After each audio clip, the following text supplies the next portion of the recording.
Hello, everybody. This is Tom Merritt on a Sunday afternoon. Doing a little speed test. The audio version of Daily Tech News Show probably won't be much affected by this. I hope. We'll have to see about that. But the live streaming video that we do for sure will be affected. Here's what's going on.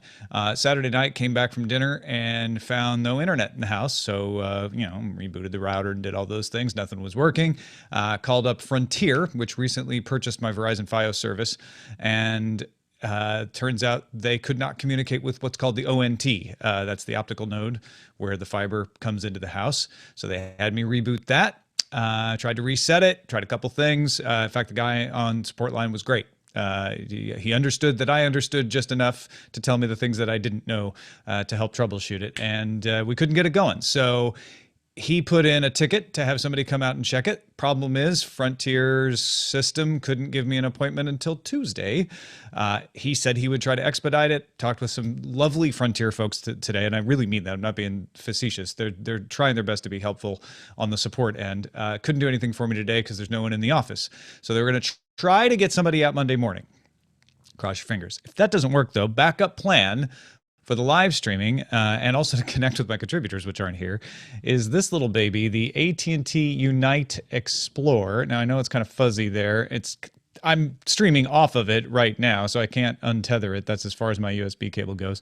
But it's just a little mobile hotspot device. The AT&T Unite Pro is the one recommended by Wirecutter. The Explorer just came out April 1st. It's ruggedized. That's its big selling point. But I looked on the internals. I didn't care so much about the ruggedization. And it supports a few more bands in the LTE zone. Has a faster processor, Snapdragon processor in there. A little bit less RAM. But I was looking at the bands and the processor, and I figured, well, okay, I probably don't need as much RAM. Then, why AT&T? Well, because I could have got the same thing for Verizon. I went out and looked at Root Wireless. Root Wireless are the pros at coverage maps in the United States and elsewhere. But for my area, I found out that while T-Mobile has pretty good service, which is what I use for my home phone, if I want the best coverage in my area, it was AT&T. And here's the thing, T-Mobile provides a better buy and it's got decent coverage around the world, but I don't rely on my phone to stream the show. So I'm like, I need what has the best service right here in this very room. And apparently that's AT&T according to Root. So this is what I'm doing.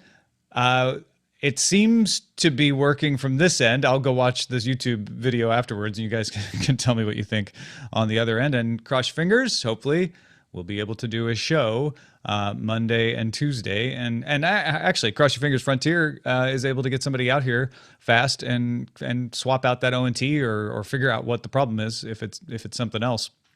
But anyway, just a test for me to see how this works, and a little update for you guys who rely on the video. Hopefully, you will not interrupt your service too much. And if anything, we'll definitely have content somehow at dailytechnewsshow.com. Of course, SoundCloud is having issues with their MP3s.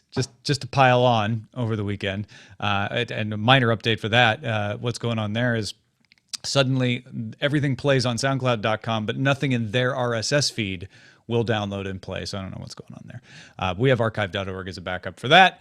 All about redundancy, right? Thanks everybody for being patient and let me do this test, and I'll talk to you tomorrow.